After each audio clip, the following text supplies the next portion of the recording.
एक अमीर घर की महिला वंशिका हर दिन अपने पति हरीश के साथ कार में बैठकर शहर की भीड़ भाड़ वाली सड़कों से होकर ऑफिस जाती थी। बाकी लोगों की तरह यह ट्रैफिक उनके लिए आम था, लेकिन रेड सिग्नल पर रुकते ही कुछ ऐसा होता था जो वंशिका के दिल को छू जाता था। जब उनकी गाड़ी ट्रैफिक या सिग्नल पर रुकती तो छोटे छोटे बच्चे उनकी गाड़ी को घेर लेते। कोई सामान बेचता, कोई भीख मांगता, और उन्हीं में से एक था आर्यन। वो 10 से 12 साल का मासूम सा बच्चा था। कभी वो गुब्बारे लेकर दौड़ता हुआ उनकी कार के पास आता, कभी उसके हाथ में किताबें होती तो कभी वो रंग बिरंगे फूल बेचता। उसकी मासूमियत और मीठी बातें वंशिका को बहुत अच्छी लगती थी। एक दिन वो उनकी गाड़ी के पास आकर बोला, आंटी गुब्बारा ले लीजिए, रंग बिरंगे गुब्बारे हैं। वंशिका मुस्कुराई और बोली, मैं इनका क्या करूंगी? आर्यन बोला, आंटी अपने बच्चे को दे देना, आपके बच्चे खुश हो जाएंगे। वंशिका हंसते हुए बोली, अरे मेरे बच्चे नहीं हैं। आर्यन ने मासूमियत से सिर हिलाया और कहा, आंटी ले लो ना, सुबह से एक भी नहीं बिका है। उसकी ये बात वंशिका के दिल में उतर गई। उन्होंने आर्यन से 2 गुब्बारे खरीदे और उनकी कार आगे बढ़ गई। कई दिन बाद फिर से उसी सिग्नल पर वंशिका को आर्यन खड़ा हुआ दिखाई दिया, लेकिन इस बार उसके हाथों में किताबें थी। वंशिका ने मुस्कुराकर पूछा, क्या बात है, आज गुब्बारे नहीं हैं? आर्यन बड़ी मासूमियत से बोला, आंटी गुब्बारे फट जाते हैं, जिससे काफी नुकसान हो जाता है। आज आप किताब ले लीजिए, बस 20 रुपए की ही तो है। जरूरत न होने के बावजूद वंशिका ने किताब खरीद ली। धीरे धीरे उन दोनों के बीच एक अजीब सा लगाव पैदा होने लगा और वंशिका को आर्यन बहुत अच्छा लगने लगा। हर बार वहां से गुजरते समय वंशिका उससे कुछ न कुछ खरीद लेती और चुपचाप उसकी हथेली पर पैसे रख देती, जिससे आर्यन के चेहरे पर मुस्कान तैर जाती। उसकी मासूम मुस्कान वंशिका को किसी मरहम की तरह सुकून देती थी। लेकिन अगले दिन जब वंशिका की कार सिग्नल पर रुकी तो अचानक उसकी नजर सड़क किनारे बिखरी हुई किताबों पर पड़ी। उसे तुरंत आर्यन का ख्याल आया। वंशिका बेचैन होकर शीशे के बाहर देखने लगी। उसका दिल जोर जोर धड़क रहा था। तभी कुछ बच्चे भागते हुए उनकी गाड़ी के पास आए और बोले, मैडम आप आर्यन को ढूंढ रही हैं ना? हाँ, कहाँ है वो? उन बच्चों ने कहा, दीदी उसका तो अभी थोड़ी देर पहले एक्सीडेंट हो गया है। वंशिका की सांसें रुक सी गई। ये सब कैसे हुआ?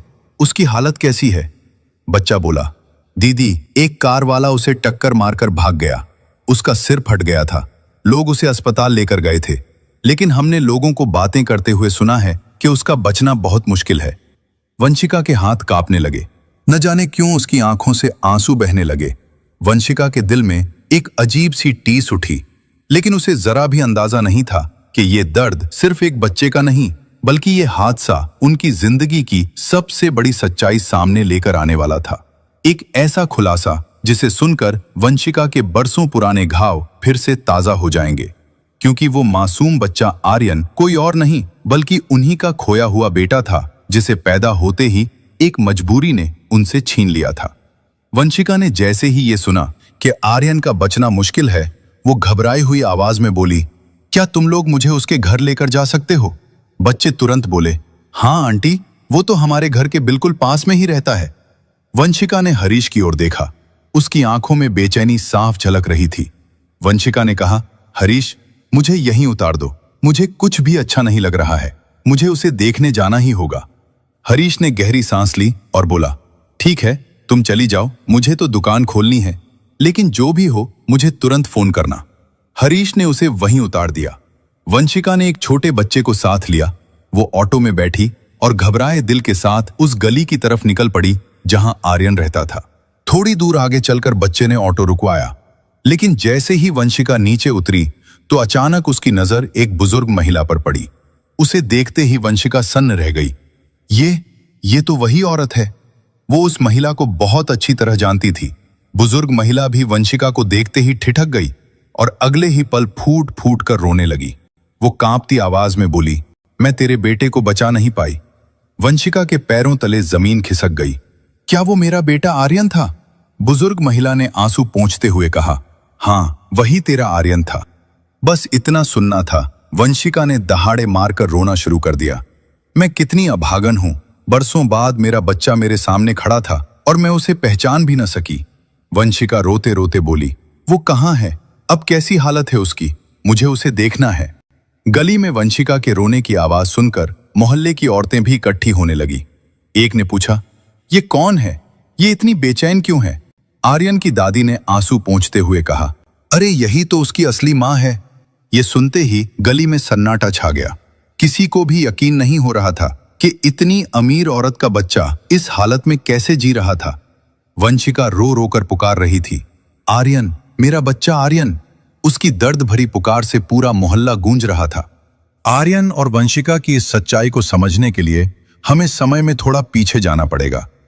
साल 2015 में जब वंशिका सिर्फ 19 साल की थी, तब उसे विजय नाम के लड़के से प्यार हो गया। वो दोनों शादी करना चाहते थे, लेकिन वंशिका का परिवार इस रिश्ते के खिलाफ था। लाख कोशिशों के बाद भी जब घर वाले नहीं माने, तो आखिरकार एक दिन वंशिका ने अजय के साथ भागकर शादी कर ली। वो दोनों उसी शहर में एक छोटा सा किराए का घर लेकर रहने लगे। लेकिन वंशिका के इस कदम से उसके परिवार ने वंशिका से हर रिश्ता तोड़ लिया। 1 साल बाद वंशिका ने एक प्यारे से बेटे को जन्म दिया, जिसका नाम उन्होंने आर्यन रखा। उसी दौरान वंशिका को एक ऐसी सच्चाई पता चली जिसने उसकी हंसती खेलती जिंदगी को तबाह कर दिया।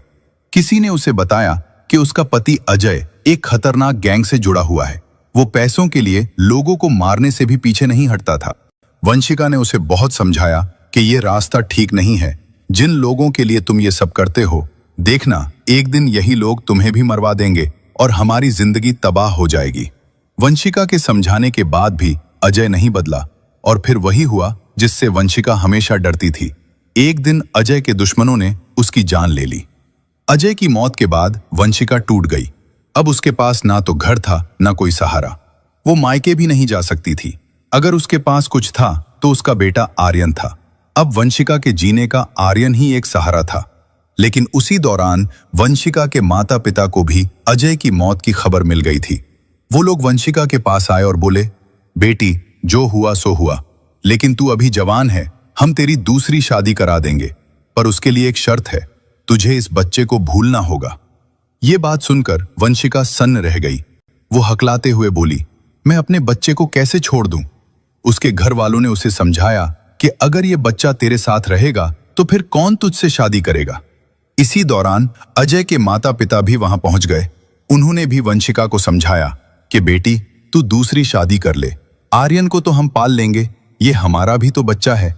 बहुत सोचने समझने के बाद नम आंखों से वंशिका ने अपना मासूम आर्यन उसके दादा दादी को सौंप दिया और अपने माता पिता के साथ चली गई।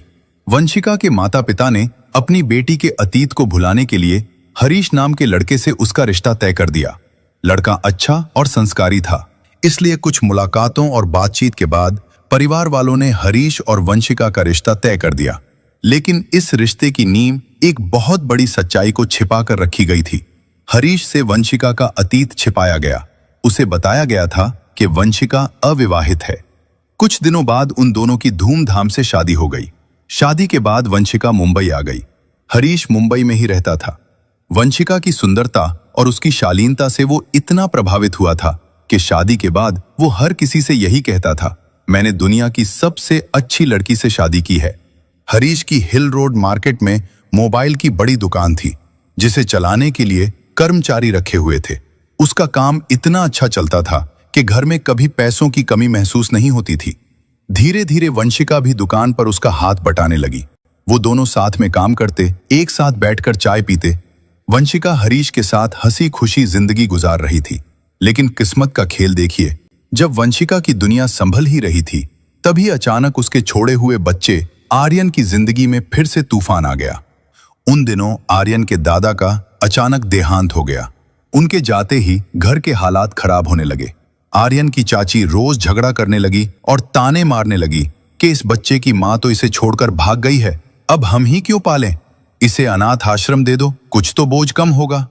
लेकिन आर्यन की दादी किसी चट्टान की तरह अडिग थी। वो कहती थी, ये तो मेरा अजय है, ये मेरे बेटे की आखिरी निशानी है, मैं इसे कहीं नहीं जाने दूंगी। आर्यन को लेकर रोज रोज झगड़ा होने लगा। एक दिन आर्यन की बड़ी बुआ वहां आई। उन्होंने देखा परिवार में हर तरफ तनाव ही तनाव है। बुआ ने दादी से कहा, माँ जी, अगर घर में इतना झगड़ा हो रहा है तो आप आर्यन को मुझे दे दो। मेरे 2 बेटे हैं, मैं इसे भी अपने साथ मुंबई ले जाऊंगी। दादी ने तुरंत ना में सिर हिलाया और कहा, नहीं, मैं किसी पर भरोसा नहीं कर सकती। जब तक मैं जिंदा हूं ये मेरे साथ ही रहेगा। बुआ ने समझाया कि ठीक है माँ जी, आप भी मेरे साथ चलिए। इस तरह आर्यन अपनी दादी के साथ मुंबई आ गया। समय बीतता गया। आर्यन अब 10 साल का हो चुका था। वो थोड़ा शरारती हो गया था और दुनिया को अपने ढंग से समझने की कोशिश कर रहा था। एक दिन उसने देखा उसकी उम्र के बच्चे रोज पैसे लेकर घर लौटते हैं। आर्यन ने उनसे पूछा, तुम पैसे कहां से लाते हो? बच्चों ने हंसते हुए कहा, हम मुंबई की सड़कों पर रेड सिग्नल से गुजरने वाली गाड़ियों के पास जाते हैं और लोगों से मांग लेते हैं। आर्यन के मन में भी पैसे कमाने की इच्छा हुई। वो बोला, कल मैं भी तुम्हारे साथ चलूंगा। लेकिन उसकी दादी ने उसे सख्ती से मना कर दिया कि बेटा, भीख मांगना बहुत बुरी बात है। आर्यन ने नटखट मुस्कान के साथ कहा, दादी, मैं भीख थोड़े ही मांगूंगा, मैं तो गुब्बारे बेचूंगा। दादी चाहकर भी उसे रोक न सकी और यूं आर्यन ने कुछ गुब्बारे खरीदे और रेड सिग्नल पर बेचने जाने लगा। कभी फूल, कभी गुब्बारे, कभी किताबें, जो भी उसे सही लगता वो उसी को बेच देता। लेकिन उसी दौरान अनजानी राहों से उसकी असली मां वंशिका उसकी जिंदगी में आ चुकी थी। वो दोनों रोज एक दूसरे के सामने होते थे। वंशिका के दिल में उसे देखते ही ममता उमड़ पड़ती थी, लेकिन वो इसे इत्तेफाक समझती रही। वो दोनों पास होकर भी एक दूसरे से अनजान थे। वंशिका मन ही मन अपने बेटे को हर रोज याद करती थी, लेकिन उसके माता पिता ने उसे सख्ती से मना कर रखा था कि कभी गलती से भी आर्यन का नाम मत लेना, क्योंकि अगर किसी को पता चल गया तो तेरी जिंदगी खराब हो जाएगी। इसलिए वो चुप रहती थी, अपने आंसुओं को छुपाती थी और अगर वो कभी मायके जाती तो बस उसे इतना ही पता चलता था कि आर्यन अपनी बुआ के साथ मुंबई चला गया है। कितना अजीब इत्तेफाक था। माँ और बेटा एक ही शहर में थे, एक ही सड़क पर खड़े थे और एक दूसरे के साथ बातें भी करते थे, लेकिन यादें बहुत धुंधली हो चुकी थी। वंशिका ने कई बार उससे नाम पूछा था, उसके घर वालों के बारे में भी पूछा था और आर्यन ने उसे बताया था कि मैं अपनी दादी के साथ रहता हूं, मगर वो ये नहीं जानती थी कि ये दादी वही हैं जिन्होंने उसके बेटे को पाल पोस कर बड़ा किया था। लेकिन आज वंशिका जब आर्यन को तलाश करते हुए उसके घर पहुंची और दादी को सामने खड़े देखा तो उसकी आंखें खुली की खुली रह गई और बरसों पुरानी यादें फिर से ताजा हो गईं। उसके दिल में ममता की टीस उठी। क्या सच में वो मेरा बेटा आर्यन था? दादी ने कांपती आवाज में कहा, हाँ बेटी, यही तेरा आर्यन है, लेकिन आज उसका एक्सीडेंट हो गया है। वंशिका चीख पड़ी, कहाँ है वो? मुझे अभी उसे देखने जाना है। दादी ने बताया कि उसे अस्पताल लेकर गए हैं। उसकी बुआ भी उसकी हालत के बारे में कुछ नहीं जानती। उन्हें बस इतना ही पता चला था कि उसे बहुत गंभीर चोटें आई हैं। पास खड़ी औरतों में से एक ने उसका हाथ पकड़ा और बोली, चल बहन, हम तुझे अस्पताल लेकर चलते हैं। वंशिका तुरंत उनके साथ चल पड़ी। जैसे ही वंशिका अस्पताल पहुंची तो आर्यन की बुआ उसे देखते ही फूट फूट कर रोने लगी। उन्होंने बताया, डॉक्टर कह रहे हैं कि आर्यन के बचने की उम्मीद बहुत कम है। वंशिका कांपती हुई आवाज में बोली, ऐसा मत कहिए, दुआ कीजिए कि वो मुझे छोड़कर ना जाए। इसी तरह 6 घंटे बीत गए। वंशिका को हर मिनट किसी पहाड़ की तरह भारी लग रहा था। आईसीयू का दरवाजा बंद था। अंदर आर्यन जिंदगी के लिए जंग लड़ रहा था। इसी बीच वंशिका का फोन लगातार बज रहा था। उसका पति हरीश काफी देर से फोन कर रहा था। आखिरकार वंशिका ने फोन उठाया और कांपती आवाज में कहा, हरीश, उस बच्चे के बचने की कोई उम्मीद नहीं है। मुझे माफ करना, मैं आज नहीं आ पाऊंगी। हरीश हैरान था। उसने पूछा, क्या तुम अस्पताल पहुंच गई हो? और ये कैसी बात कर रही हो तुम? उसके माँ बाप है ना वहां पर, वो लोग सब संभाल लेंगे। अब वंशिका उसे कैसे बताती कि जिस लड़के को वो पराया समझ रहा है वो वंशिका का अपना बेटा है, जिसे उसने आज तक दुनिया से छुपाए रखा था। उसने बस इतना कहा, हरीश, मैं अभी फोन पर बात नहीं कर सकती। इसके बाद वंशिका ने फोन बंद कर दिया।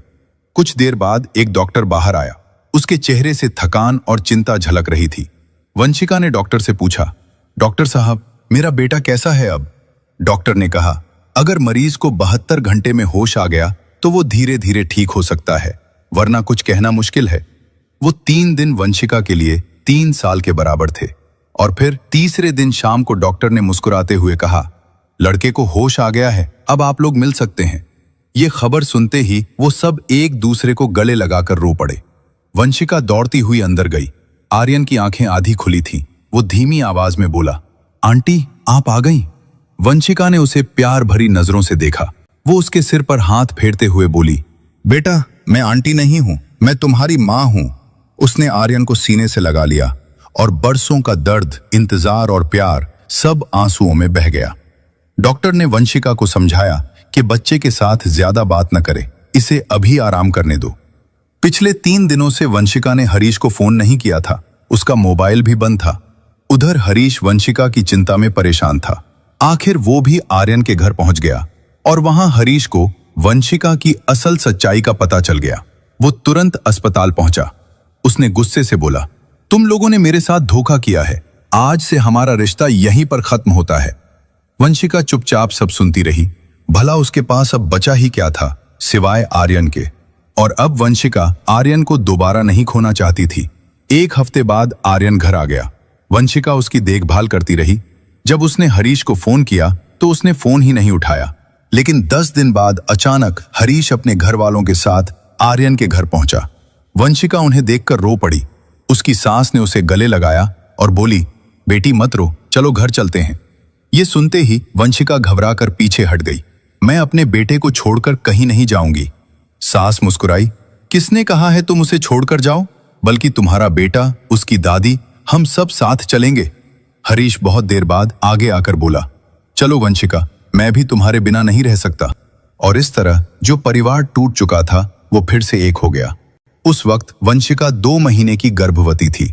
समय आने पर उसने एक प्यारे से बेटे को जन्म दिया। कुछ साल बाद उनकी एक बेटी हुई।